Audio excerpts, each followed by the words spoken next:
껍데기가 없는 나무는 존재하지 않습니다. 반드시 이 껍데기가 있어야 그 안에 있는 생명이 보호를 받습니다.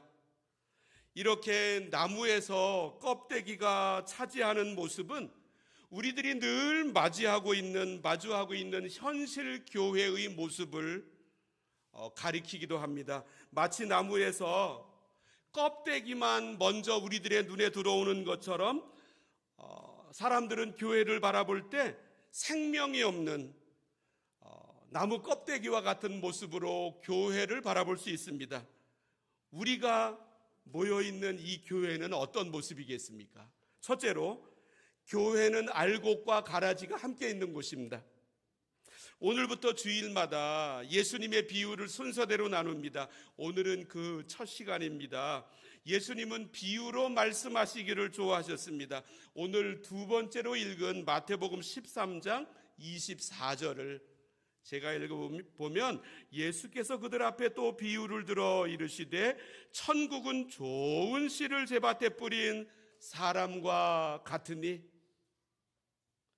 마태복음 13장만 7가지의 비유가 나옵니다. 씨 뿌리는 자의 비유, 가라지 비유, 겨자씨 비유, 누룩 비유, 감추인 보배 비유, 진주 비유, 그물 비유.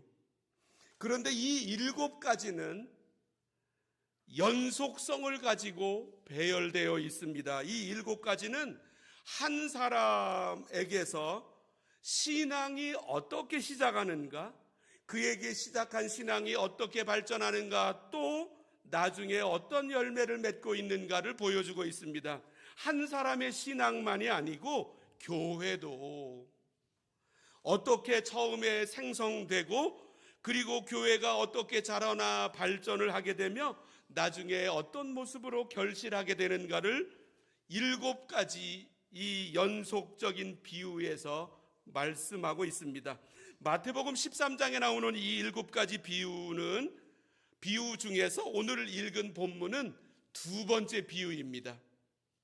첫 번째 비유는 씨 뿌리는 자의 비유, 혹은 4가지 마음밭의 비유라고 부릅니다.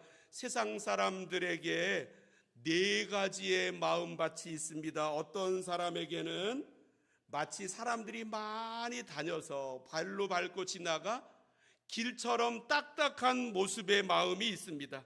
너무나 굳어졌습니다. 세상 사람으로부터 수많은 얘기를 들으며 살아갔습니다. 온갖 사람들을 다 경험했습니다. 그렇다 보니 마음이 많이 굳어져 있습니다. 다른 하나는 흙의 표면에는 분명히 흙으로 되어 있습니다. 그런데 흙 바로 아래 뿌리를 내리기에 어려울 정도로 돌로 가득 차 있습니다. 아니, 돌이 듬성듬성 있는 것이 아니라 아예 바위처럼 되어 있습니다. 겉은 부드러운 표면이지만 마음속은 돌처럼 딱딱합니다. 세 번째는 좁은 땅입니다. 그래서 뿌리를 잘 내렸습니다. 그런데 이 밭 바로 위에 가시떨기로 꽉 차 있습니다. 그래서 싹은 났지만 제대로 자라나지를 못합니다. 네 번째는 아주 좋은 땅입니다. 마음이 아주 부드러운 사람을 가리킵니다. 여기에 복음이 떨어져서 싹이 나고 자라나 열매를 많이 맺게 되었습니다. 그런데 오늘 이 두 번째 비유는 말씀하기를 이 4가지 마음밭의 밭 중에서 이 네 번째 좋은 땅에도, 옥토에도 문제가 있다는 것입니다. 씨앗이 좋은 땅으로 떨어졌다고 해서 이제는 무사히 다 끝나지 않게 된다라고 하는 것입니다. 땅이 워낙 좋습니다. 이렇게 좋은 씨앗이 뿌려졌습니다. 복음의 씨앗이었습니다. 분명히 씨앗의 생명이 그 땅에서 자라나게 되었습니다. 거기에서 뿌리를 내려 정착하고 자라났습니다. 그런데 여기에 또 문제가 하나 더 생겼습니다. 나중에 보니 이 좋은 땅의 밭에 가라지도 함께 자라나게 되었습니다. 오늘 본문 24절부터 26절까지의 말씀을 제가 읽어봅니다. 예수께서 그들 앞에 또 비유를 들어 이르시되 천국은 좋은 씨를 제밭에 뿌린 사람과 같으니 25절 사람들이 잘 때에 그 원수가 와서 곡식 가운데 가라지를 덧뿌리고 갔더니 26절 싹이 나고 결실할 때에 가라지도 보이거늘. 이 가라지는 한국의 돌피와 비슷합니다. 그런데 팔레스틴 성지에서의 이 가라지는 한국의 돌피보다는 오히려 보리하고 흡사합니다. 그런데 여기에 독이 들어있기 때문에 이 열매를 먹으면 구토와 설사를 일으켜 죽는 경우도 상당하다고 합니다. 지금 알곡과 가라지가 같은 좋은 밭에서 함께 자라나고 있습니다. 이것은 현실 교회에 나타나는 연약한 모습을 여실히 보여주고 있습니다. 이 세상에는 선과 악이 함께 공존하고 있습니다. 그처럼 참으로 신비롭게도 보이는 교회 안에도 반드시 선도 있고 악도 있습니다. 교회란 그런 곳입니다. 따라서 만약 가라지가 없는 오직 좋은 씨앗만이 자라나는 좋은 곡식으로만 되어 있는 교회를 찾으려고 한다면 그것은 불가능한 일입니다. 그런 교회를 발견할 수 없습니다. 그런 교회는 이 땅에 존재하지 않습니다. 현실 교회는 반드시 알곡도 있고 그와 함께 동시에 가라지도 있습니다. 그래서 순수한 교회를 찾아보겠다라고 하는 열망이나 순수한 교회를 만들겠다라고 하는 이 뜨거운 마음은 실현이 불가능합니다. 가라지가 없는 교회를 만들어 보겠다, 이 소원은 이루어지지 않습니다. 저는 오늘 이 말씀을 마하트마 간디의 이야기로 시작했습니다. 예수님은 좋다, 그러나 교회는 싫다. 왜 이런 현상이 일어날까요? 교회에는 좋은 씨의 곡식, 알곡만 있는 것이 아니라 가라지도 동시에 존재하기 때문입니다. 가라지가 없는 교회는 없습니다. 그런데 질문은 왜 나의 눈에는 이 알곡, 수없이 많은 알곡은 보이지 않고 가라지만 그렇게 가득하게 보이는 것입니까? 이 단풍나무의 겉모습은 우글쭈글합니다. 그러나 그것이 전부가 아닙니다. 그 안에서 수액이 올라옵니다. 실제로 한 2월부터 쭉 가가지고 이 나무에 귀를 기울여 보면 수액이 올라오는 소리를 들을 수 있습니다. 이것이 줄기로 하여금 자라게 하고 나뭇잎도 내게 합니다. 그리고 이 수액을 받아서 사람이 단풍나무 시럽을 즐깁니다. 우리가 살고 있는 이 퀘벡 땅은 전 세계 단풍나무 시럽을 생산하는 80%를 생산하는 곳입니다. 그럼에도 불구하고 우리들의 눈에 보이는 것은 거의 대부분 나무들의 겉모습뿐입니다. 그렇다 보니 많은 사람들이 교회의 겉모습만 보면서 실망합니다. 나무를 볼 때 우글쭈글한 겉모습만이 아니고 이제는 그 안에 있는 나무에 생명이 흐르고 있는 모습을 생각하는 것처럼 때로는 실망스럽게 보이는 겉모습을 통하여 생명이 흐르고 있음을 볼 수 있는 눈은 복을 받았습니다. 이 눈의 문제입니다. 나무만 보면서 이 겉모습만 보는 사람, 나무를 바라보면서 그 안에 수액이 흘러가서 온갖 생명을 나타내는 이 모습도 보는 사람, 이 눈은 하나님의 선물입니다. 이 눈을 나 스스로 열 수 없습니다. 오직 바깥으로부터 하나님으로부터 내려오는 이 선물입니다. 그래서 예수님은 누가복음 10장에서 이렇게 말씀하셨습니다. 내 아버지께서 모든 것을 내게 주셨으니 아버지 외에는 아들이 누구인지 아는 자가 없고 아들과 또 아들의 소원대로 계시를 받는 자 외에는 아버지가 누구인지 아는 자가 없다 하시고 23절 제자들을 돌아보시며 조용히 이르시되 너희가 보는 것을 보는 눈은 복이 있도다. 이 눈이 열려야 합니다. 이 눈 없이 교회 생활을 하다 보면 내 눈에 가라지만 보일 가능성이 대단히 많습니다. 두 번째, 가라지에 대한 심판은 마지막 때에 이루어집니다. 농사를 짓다 보면 뿌리지도 않은 밭에서, 그 밭에서 무수한 잡초가 일어남을 발견하게 됩니다. 그래서 밭에서 잡초를 제거하는 것이 농사 짓는 아주 중요한 일부분입니다. 신앙생활 하다 보면 누구나 한 번은 교회를 정결하게 하고 싶은 욕망에 사로잡힙니다. 마치 1517년 마틴 루터가 종교개혁을 일으킨 것처럼 교회를 깨끗하게, 내 평생에 한 번쯤은 그렇게 이루고 싶어 합니다. 그래서 실수를 크게 하는 사람이라든가 혹은 의도적으로 소란을 일으키는 사람을 만나게 되면 너 교회에 나오지 마 라고 하는 말을 하고 싶어지기도 합니다. 뿐만 아니라 최소한 그 사람을 향하여 왕따를 시키고 싶어하는 마음이 솟아오르기도 합니다. 그런데 이렇게 할 때 일어나는 문제들이 있습니다. 먼저 26절을 읽어보면 싹이 나고 결실할 때에 가라지도 보이거늘. 자, 좋은 곡식과 가라지가 동시에 자라나고 있습니다.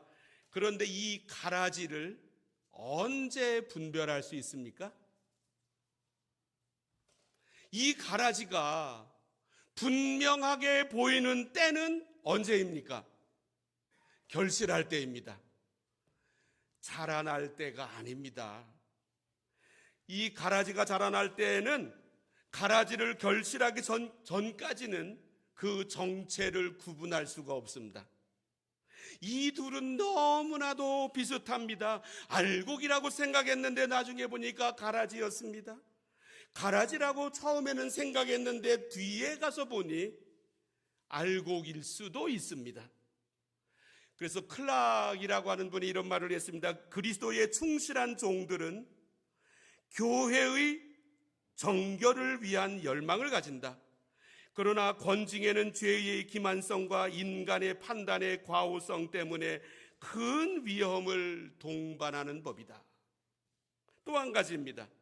이 알곡과 가라지는 서로 이렇게 밭의 한 부분을 독자적으로 차지하면서 자라나지 않습니다. 알곡과 가라지는 밭에서 분리되지 않고 서로 얽히고 설킨 가운데 자라납니다. 이 두 개의 뿌리가 서로 얽혀 있습니다. 28절과 29절을 보게 되면 주인이 이르되 원수가 이렇게 하였구나.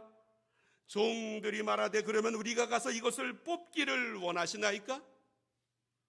29절 주인이 이르되 가만두라. 가라지를 뽑다가 곡식까지 뽑을까 염려하노라. 독초는 곡식보다 뿌리가 강합니다. 그래서 이 독초의 뿌리는 곡식보다 훨씬 더 잘 자라납니다. 옆으로도 퍼지고 아래로도 깊게 숨고. 이 뿌리가 좋은 곡식의 뿌리와 함께 얽혀 있습니다. 따라서 독초를 뽑아내다 보면 곡식도 함께 뽑히게 되어 있습니다. 그래서 교회 내에서 이단을 제거하거나 불의를 제거하는 운동이 선한 신자까지 상하게 하는 경우가 상당히 많이 일어납니다. 교회 안에 있는 가라지를 분명히 뽑으려고 했습니다. 교회를 순수하게 보존하려고 하는 열망이 대단합니다. 그런데 나중에 보니 알곡까지 뽑힐 가능성이 대단히 많습니다. 심지어 가라지를 10개를 뽑는다 할지라도 그 과정 중에 하나의 알곡이라도 다치면 안 된다는 것입니다. 하나님은 그래서 의인 한 사람이 상하는 것을 너무나 염려하십니다.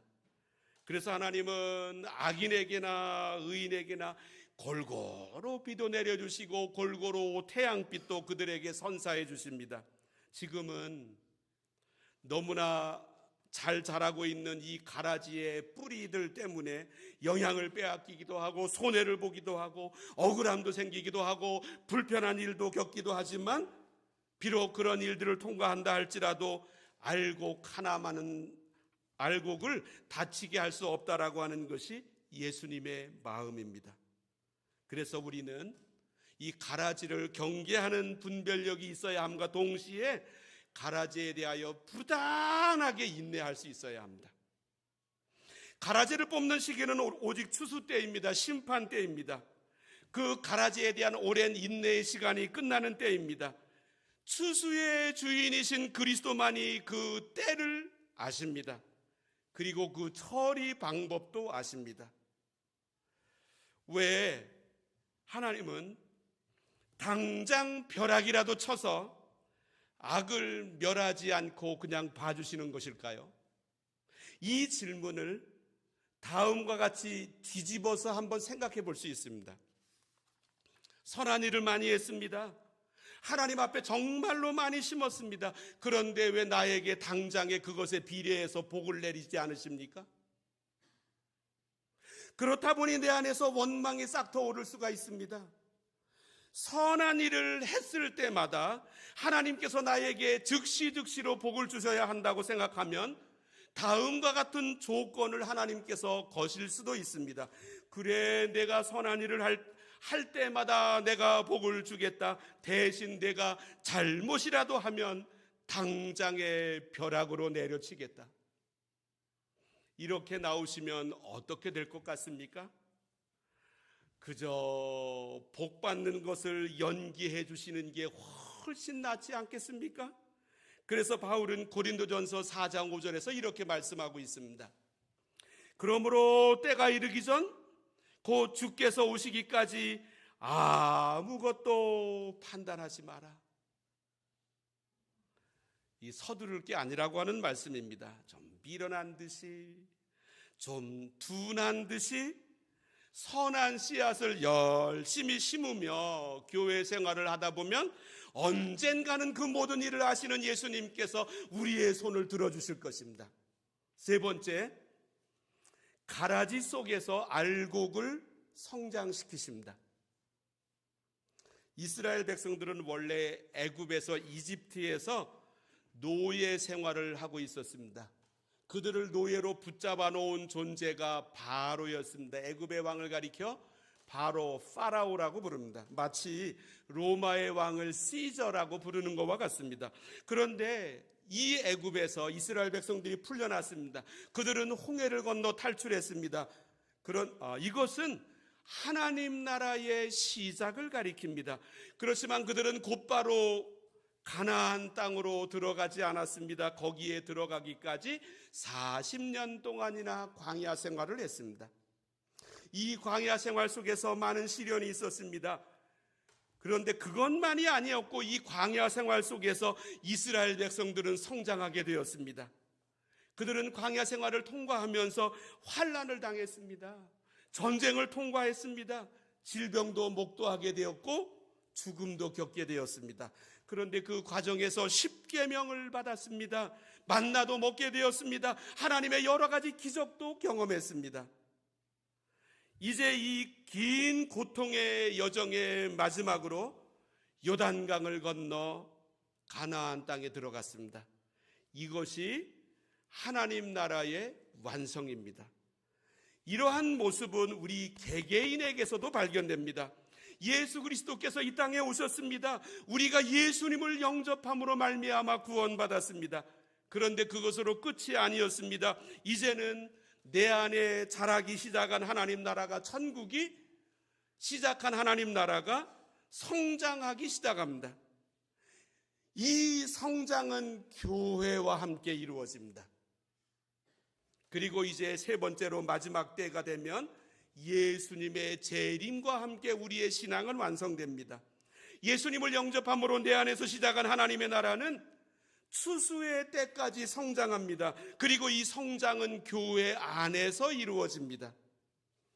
그래서 이 세상을 떠날 때까지, 천국에 들어갈 때까지 어떤 모습으로 살아야 하는가를 설명하는 것이 바로 이 가라지 비유의 주제입니다.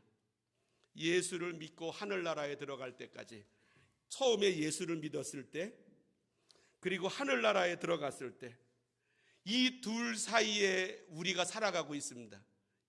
저는 이 글을 적다가 영어 수거가 하나 떠올랐는데, in between, 아시지 않습니까? in between two ages, in between, 둘 사이에서, 내 안에서 복음과 함께 시작한 하나님 나라, 이제는 마지막 나에게 결실이 이루어질 때까지 이 신앙을 어떻게 지켜나가야 하는가, 이를 가리키는 것이 바로 이 가라지 비유입니다. 이 세상에 알곡과 가라지가 함께 부러졌습니다. 계속 자라납니다. 선과 악이 함께 존재합니다. 이 세상에 빛과 어두움이 공존합니다. 이처럼 교회 안에도 빛만 있는 것이 아닙니다. 어두움도 있습니다. 교회 안에 빛과 어둠이 함께 있다라고 하는 것입니다. 바로 여기에서 모든 문제들이 출발합니다. 알곡이 자라고 있는 것 같으면 가라지도 자라나고 있습니다. 둘이 함께 자라나는 것입니다. 이 둘은 뿌리가 다릅니다. 근원도 다릅니다. 본질도 다릅니다. 그런데 함께 모여서 자라나고 있습니다. 하나님은 왜 알곡을 가라지가 있는 곳에서 자라나게 하십니까? 가라지와 알곡이 공존해야 되는 이유가 어디에 있느냐라고 하는 질문입니다. 그 이유는 하나님께서 알곡을 사랑하시기 때문입니다. 이 과정을 통하여 하나님의 아름다운 모습이 생겨나기 때문입니다. 사실 가라지와 함께 한다는 것, 그 뿌리가 서로 얽혀 있다라고 하는 것, 이거 쉬운 일 아닙니다. 그렇지만 함께 있음으로 말미암아 서로가 서로를 견제하게 됩니다. 저는 아프리카 사파리를 가본 적이 없습니다. 그렇지만 우리는 화면에서 영상으로 아프리카 사파리의 장면을 자주 볼 수 있습니다. 그곳에는 초식동물이 있고 육식동물도 있습니다. 초식동물들은 얼마나 평화롭습니까? 저 풀을 뜯기만 하면 되고 열매를 먹기만 하면 되고 물을 마시기만 하면 됩니다. 그런데 이렇게 평화롭게 지내던 초식동물이 언제 뛰어다닙니까? 육식동물이 쫓아올 때입니다. 오직 그때 전 속력으로 달립니다. 우리는 무사안위를 바랍니다. 모든 것이 평안한 여건이면 매우 좋을 것 같습니다. 그런데 사실은 인생을 살아보셔 아시겠지만 그렇지는 않습니다. 우리 인간은 매우 역설적인 존재입니다. 모든 생명들은 다 역설적인 모습을 가지고 있습니다. 비바람을 맞았는데 오히려 더 강해집니다. 역경 속에서 더 튼튼해집니다. 그리고 순수해집니다. 그리고 크게 자라나는 것을 볼 수 있습니다. 그런 모습을 요약한 우리 조상들의 말 중에 하나가 이것입니다. 개천에서 용이 났다. 좋은 환경 속에서만 사람이 자라난다고 볼 수 없습니다. 폴 추르니에라고 하는 스위스에서 기독교 정신과 의사가 있었습니다. 이분은 어렸을 때 고아로 자라났습니다. 외삼촌 손에 의해서 자라났습니다. 그리고 자기가 의학을 공부하고 의사가 되고 난 다음에 수많은 사람들, 정말로 인물들을 찾아보니 많은 사람들이 고아로 자라났다라고 하는 것입니다. 고아라고 하는 어릴 때의 환경이 그들에게 수많은 것을 빼앗아갔지만 오히려 그들을 인물로 성장시키는 위대한 요인의 역할을 했고, 그래서 그분이 지은 책을 이름하여 창조적 고통이라고 붙였습니다. 좋은 여건만 가지고 되는 것이 아닙니다. 이것이 생명의 이치입니다. 순탄한 환경 속에 있어야만 모든 것이 순탄하게 열매를 맺는 것이 아닙니다. 역설적인 환경 속에서 수많은 일들이 이루어집니다. 핍박이 있었는데 복음 전파가 더 잘 되었습니다. 환난이 있었고 고난이 있었습니다. 그런데 믿음이 더욱더 순수해졌습니다. 분명히 역설입니다. 그런데 우리의 믿음도 그렇습니다. 우리가 살아있는 믿음을 가지게 되는 것은 핍박도 오고 환난이 올 때 이것을 역이용함으로 말미암아 이것을 넘어서게 되고 오히려 더 온전해지고 강해지고 많은 열매를 맺게 됩니다. 이것이 바로 바른 신앙입니다. 그래서 우리들 주변에 있는 모든 가라지는 하나님의 선물입니다. 애굽의 요셉, 창세기의 요셉은 어떻게 해서 총리 되시는 인물로 만들어졌습니까? 나중에 그에게는 애굽 왕이 전권을 부여했습니다. 그런데 이 모습은 저절로 된 것이 아니었습니다. 처음에 그는 가나안 땅에서 아버지로부터 유일하게 채색옷이라고 하는 선물을 받았습니다. 상속자라고 하는 신분이었습니다. 그런데 그는 갑자기 형제들에 의하여 애굽의 노예로 팔리움을 당합니다. 애굽에서 억울한 누명을 쓰고 옥에 갇히게 됩니다. 그런데 그가 들어간 감옥은 정치범 수용소였습니다. 왕의 술 맡은 관원을 만나게 되었습니다. 그런데 그는 요셉의 해몽을 잊었습니다. 그렇지만 결정적인 순간에, 왕이 악몽을 꾼 순간에 요셉은 일약 애굽의 총리 대신으로 발탁되었습니다. 돌아온 모든 것들을 살펴보니 다 가라지였습니다. 그 가라지들 속에서 너무나 힘들었습니다. 그런데 그 과정을 통과하면서 좋은 곡식이었던 요셉이 열매 맺게 되었습니다. 그러므로 가라지를 원망하지 마십시오. 하나님의 선물로 보여야 합니다. 우리 교회 생활하는 모든 분들은 아마도 가라지에 대한 쓰라린 기억들을 가지고 계실 것입니다. 그런데 자기가 가라지였다라고 생각하는 분들은 제가 거의 발견하지 못했습니다. 그 가라지가 어디서 생겨났을까 하는 질문도 많이 가지게 되었습니다. 우리는 매도 맞아보고 욕도 먹어보고 배신도 당하기도 하고 누명도 쓰면서 곤욕을 치르는 과정을 통과합니다.